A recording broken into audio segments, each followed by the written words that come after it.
If you're a facilities manager at a university, you know students rely on the cafeteria for breakfast, lunch, dinner, and the occasional late-night snack. So when a dishwasher breaks down and dirty plates pile up, the mess hall can turn messy in the blink of an eye. Enter Grainger. With over 1 million industrial-grade products and fast delivery, the product you need now is never far away. So you can turn that dishwasher back into a lean, clean washing machine. Call, click Grainger.com, or just stop by. Grainger, for the ones who get it done. The Avengers radio series, a cultural phenomenon in South Africa back in the 1970s. South Africa was a country with no national television service. It wasn't until 1976 that the country would get its first taste of television broadcasts. But before that, radio was the primary medium of entertainment and information for the masses. This was the context when The Avengers, a British spy FI series, made its debut on South African radio and became a cultural phenomenon. The Avengers was a British television series that originally aired from 1961 to 1969.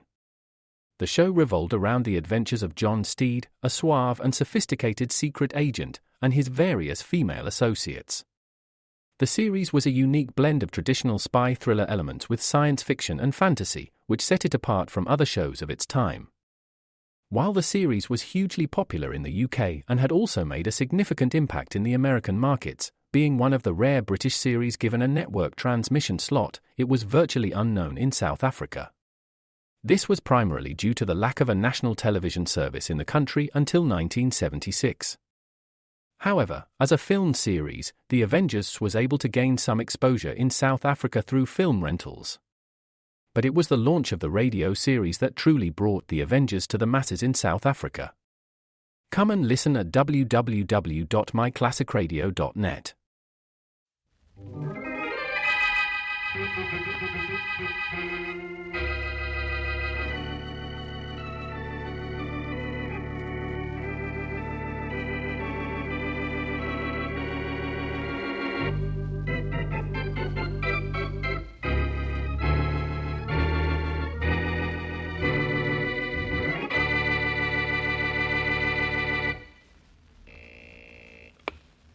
National Insurance Company, good morning. Mr. Adams, please. Mr. Adams, one moment, please. Adams speaking. Yes, Mr. Adams, go ahead, sir. Hello, Mr. Adams. This is John Rodney. Oh, hello, Rodney. Where are you calling from? Terre Haute this time, but I got here too late. Jim Gary worked here all right, but that was 3 years ago. Oh, too bad. Any idea where he went, though? It seems he went on from here to Birmingham. He must have still had the jewels with him. They never turned up here. I'll phone you again from Birmingham.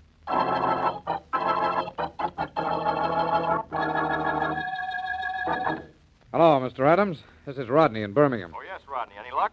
Well, he's not in Birmingham, but he was 6 months ago.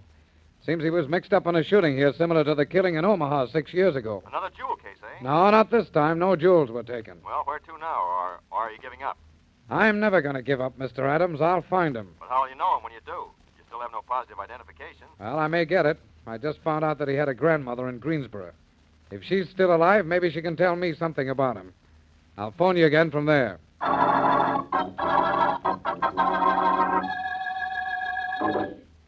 Hello, Mr. Adams. Yes? This is Rodney in Greensboro. Oh, hello, Rodney. Did you find Jim Gary's grandmother? Yeah, I found her all right. Good. But she couldn't tell me much about him. She's old, very feeble, practically can't see. I hope you didn't tell her that her grandson is wanted for robbery and murder. No, I couldn't. I said I was an old school friend of his. And we got a break, Mr. Adams. She gave me a picture of him. A picture. That's the one thing we've needed all these years. Good work, Rodney. Thanks. But that isn't all.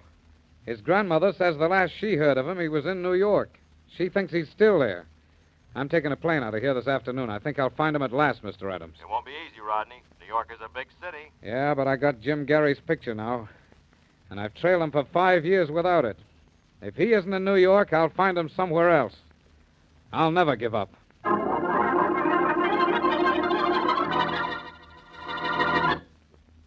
And now on to Dick Calmer as Boston Blackie. Enemy to those who make him an enemy. Friend to those who have no friend.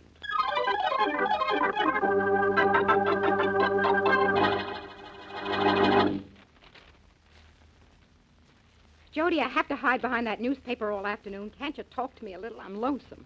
What do you mean you're lonesome, Jean? Don't I sit home with you all day? Yeah, with a newspaper in front of your face. That's charming, isn't it? You read all day and you're never home at night. No? Wasn't that too bad?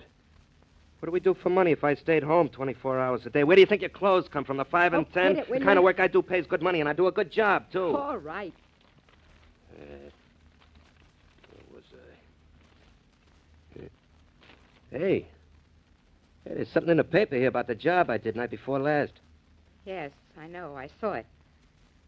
An old man was killed in that fire, Joe. So? Was that my fault?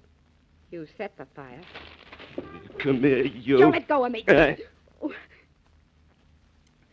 to do more than slap you. And I will next time you say that out loud. I'm sorry, Joe. I didn't mean to. You don't mean to do a lot of things. Look, Joe, I don't have to take a beating from you. I know too much about you, who you are and where you're from. You. Don't you hit me again, Joe, ever. You're a professional firebug and a murderer, and I can prove it, too. I can tell the police all about you and your past. Let me tell you something about your future, baby. You're the only one in the world who knows who I really am, and that's no good. I'd forget it if I were you, and quick. Before people forget you ever lived, baby.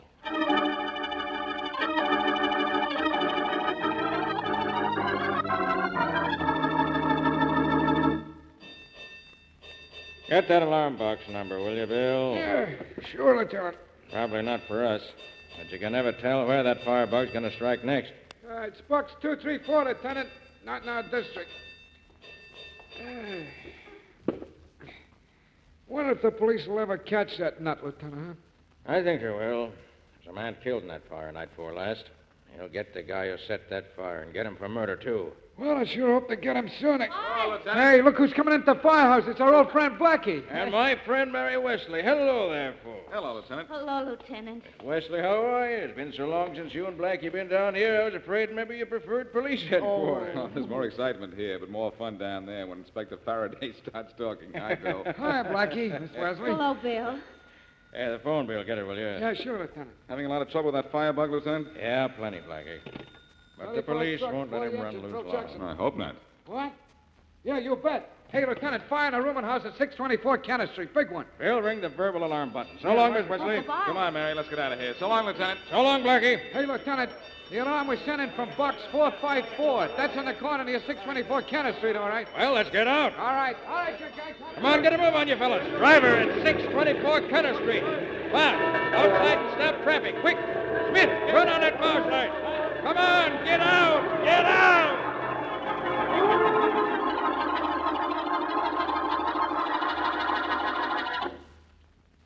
Blackie, why do we have to stop by your apartment when it would be much more fun going by that fire on Kenner Street? There are 3 reasons, Mary. It's against the law to follow fire engines. I have to pick up my mail, and we have a theater date in 45 minutes. Oh, but I just love fires. Hey, wait a minute, Mary. You want the firebug they're looking for, are you? Well, No, second thought. You don't look at... Say, what's this on the floor? looks like a piece of paper. It's not only a piece of paper, it's a note. From the doorman that just went off duty. Harry doesn't trust anyone with messages for you, does he? What's this one about? It doesn't seem to be anything important. Mr. John Rodney was here to see me. He says I can get in touch with him at 624 Kenner Street. Who's John Rodney? I don't know. Never heard of him. There's certainly something familiar about that address, 624 Kenner Street. Blackie, that's where the fire is. That's right, Mary. Huh. There's a fire at 624 Kenner Street, and I get a note to meet a man at that address. The coincidence is a little too much. Too much what? Too much coincidence. And too much to ignore. Come on, Mary, we're going to that fire. But I thought it was against the law. It is, but if the police say anything, we'll tell them that they were there by invitation.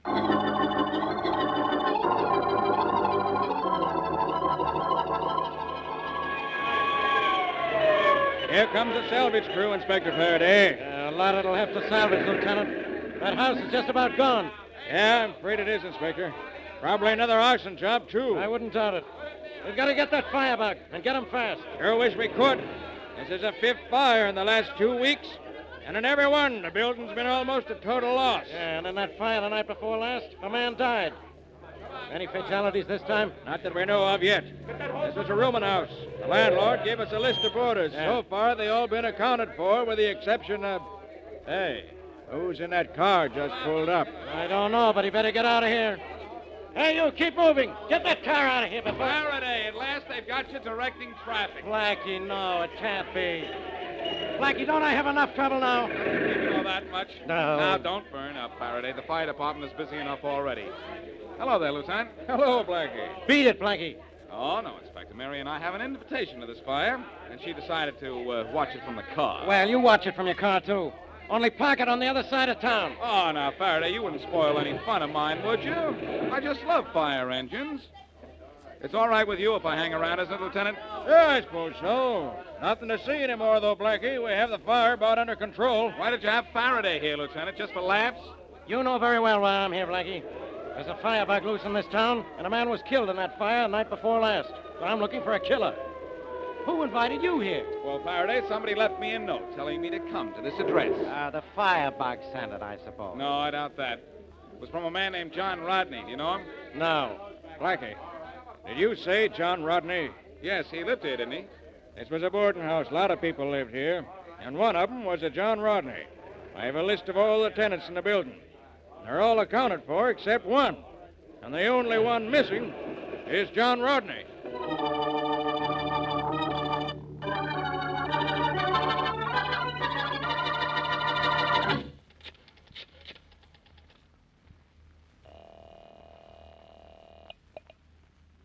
Police department.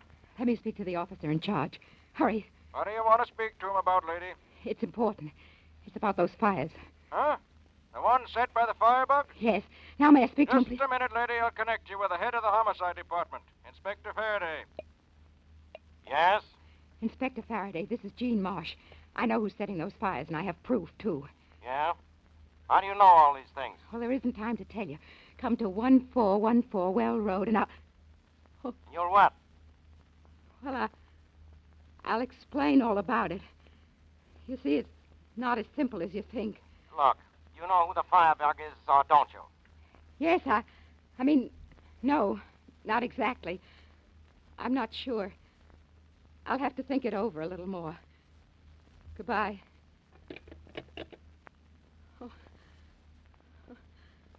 Hello, Jean. Hello, Joe. I didn't hear you come in. I know you didn't. You've been here long? Long enough. Joe, I'm sorry. Yeah, you're sorry. So am I. I'm sorry you got something to be sorry about. You were calling the cops about me, weren't you? Yes, but I didn't... I heard what you told them.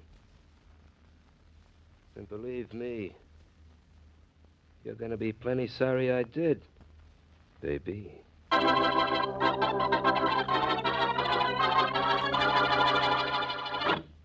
And now back to Boston Blackie.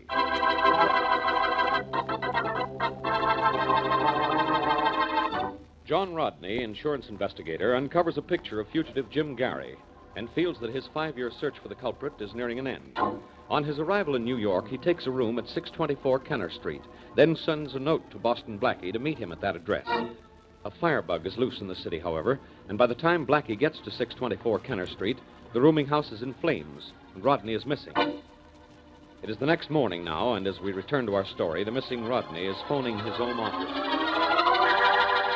Hello, Mr. Adams. Yes, this is Adams. This is Rodney, Mr. Adams, reporting from New York. Oh, yes, Rodney. How are things going? Any trace of Jim Gary? Well, not exactly. I want to report that I've been burned out of my room at 624 Kenner Street. Burned out? Yeah, last night the whole house went up in flames. Oh, I'm okay.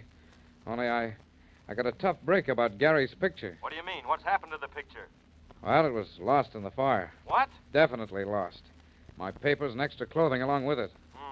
Well, better send me a report on the fire in as much detail as you can. We'll want it for the files. Well, as a matter of fact, I've just finished typing it up. I'll mail it to you this afternoon. Good. Well, keep me posted, Rodney. And don't worry, Mr. Adams. Picture or no picture, I'll get Jim Gary. Well, good luck to you, Rodney. Thanks, Mr. Adams. Goodbye. Goodbye. Yes? I'm Boston Blackie. You sent for me, Mr. Rodney? Oh, yeah, I did, but that was yesterday. I know, but there was a fire at your address last night, and you weren't at home. And it's taken me until now to find you. Well, glad that you did. I was just about to call you. Oh, then you still want to see me, huh?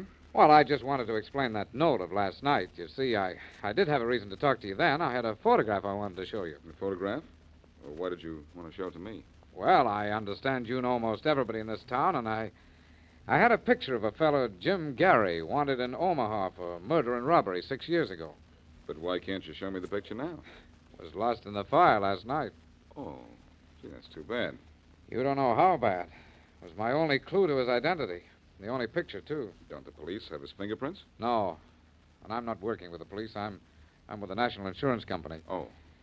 The police gave up the murder trail 5 years ago, but the jewels Gary stole have never shown up. I see.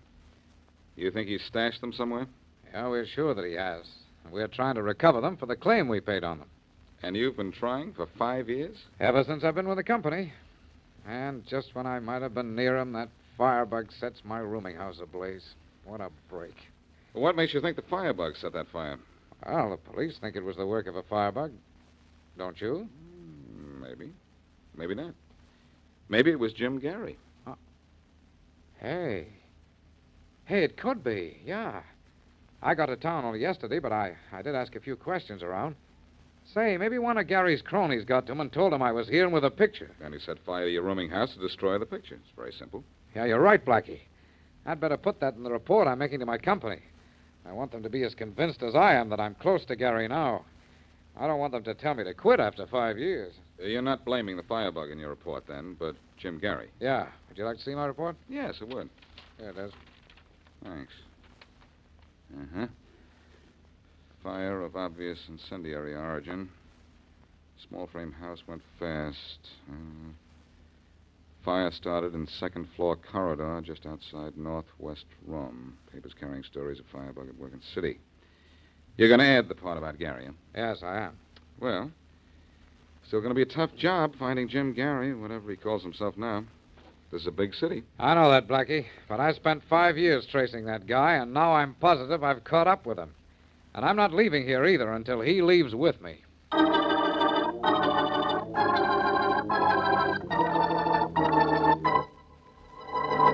Joe, what are you doing? Something wrong with your gun? No, there's nothing wrong with it. It works. I just want to be sure everything's okay when my car gets here.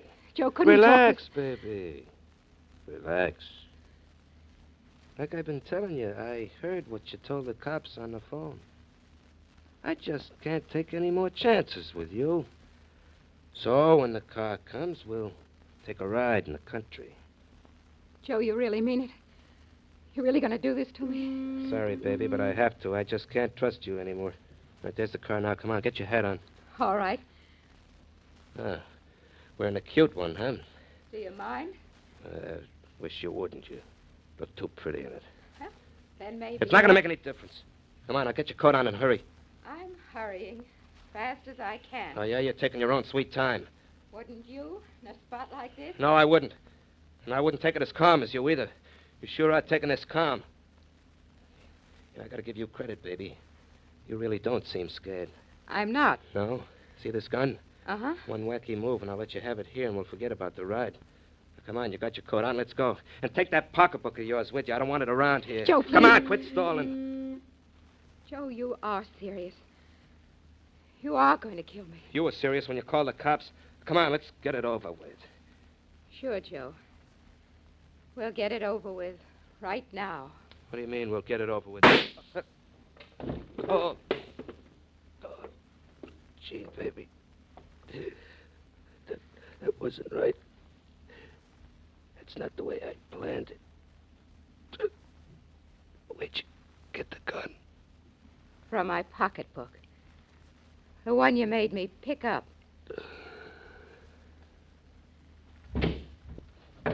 Open up! Open up in there! This is Inspector Faraday. Just a moment. What's going on in here? Oh. You got here a little too late, Inspector. There's your firebug lying on the floor. I think he's dead. You shot him, huh? With this gun. Here, take it. Okay. And take me with it. I was afraid of him, but I'm not afraid of what you'll do to me. You see, I killed him in self-defense.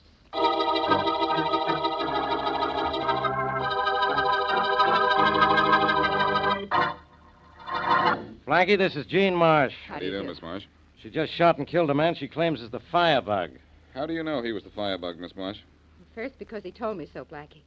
But I knew it before he told me. I heard him talking on the phone, arranging to set the fires. On the phone with whom? The people who owned the buildings. They wanted the insurance money for their properties. And they paid him well. Name the fires your husband set, Mrs. Marsh. Well, You were the firebug's wife? yes. Oh. I'd be his late wife if I hadn't had a gun in my purse. Yes. We know all about that, Mrs. Marsh. Your self-defense plea will hold up. We found your husband with a gun still in his hand. Now, tell us what fires your husband set. The one on Oak Street last week, that office building. Uh-huh. That abandoned hotel 2 nights later. Yeah? That garage on Sunday. What about the one a couple of nights ago where that man was killed? Yeah, he set that one, too. He even bragged about what a good job it was. Mrs. Marsh, if you knew your husband was setting these fires last week, why did you wait until today to phone the police? Well, he'd never killed anyone in a fire until the last one. Began to work on me, my husband a murderer. I couldn't let him go on and maybe kill someone else. But you did let him set that fire at 624 Kenneth Street last night. No, he didn't set that one. How do you know? Well, he wasn't working last night. He always told me when he did a job.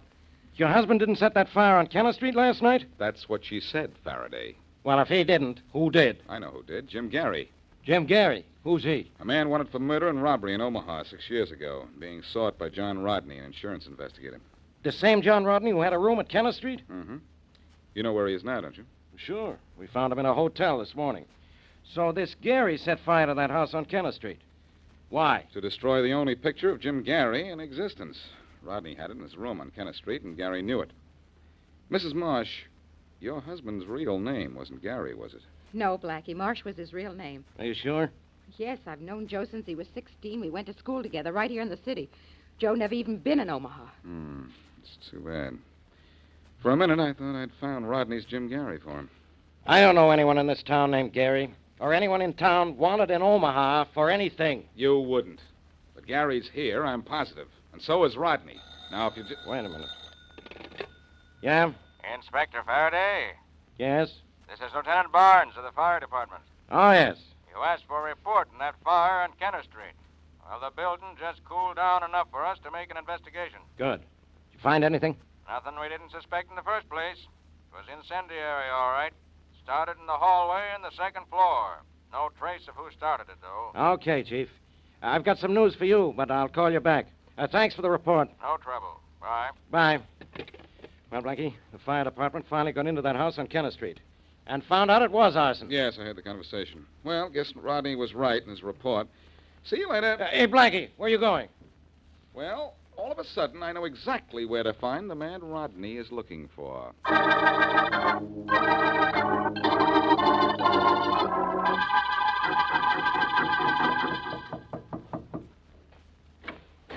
Hello, Rodney.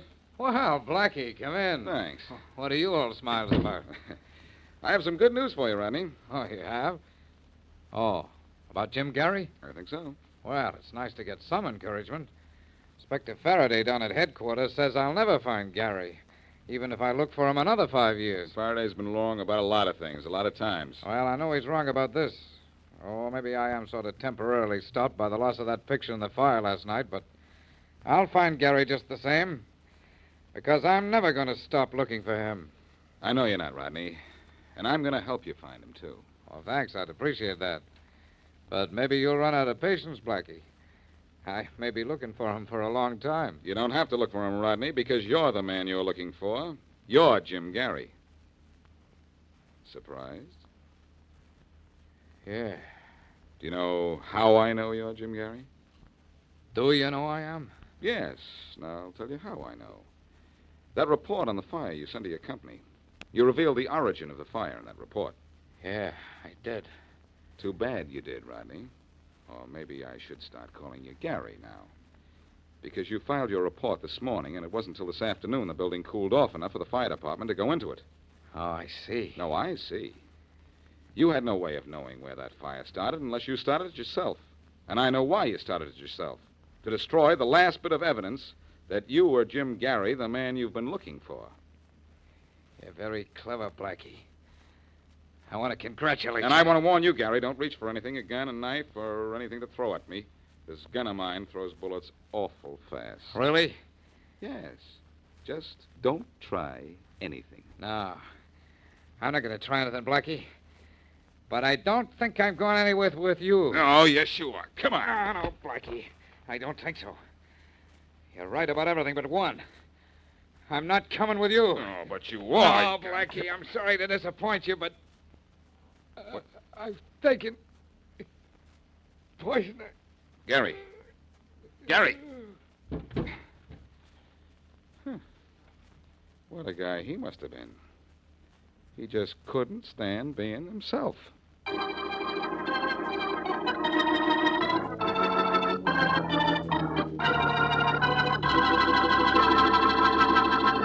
Blackie, my name is Adams. I'm with the National Insurance Company. Oh, yes, Adams. I think your man Rodney mentioned you a couple of times. You were his boss, I think. Yes, I'm the one who gave him his job with the company.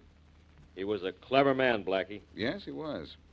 Getting a job, looking for himself, was a swell idea. He was clever and he was patient. He waited almost a year and proved himself to be a good investigator before he asked to be put on the Jim Gary case.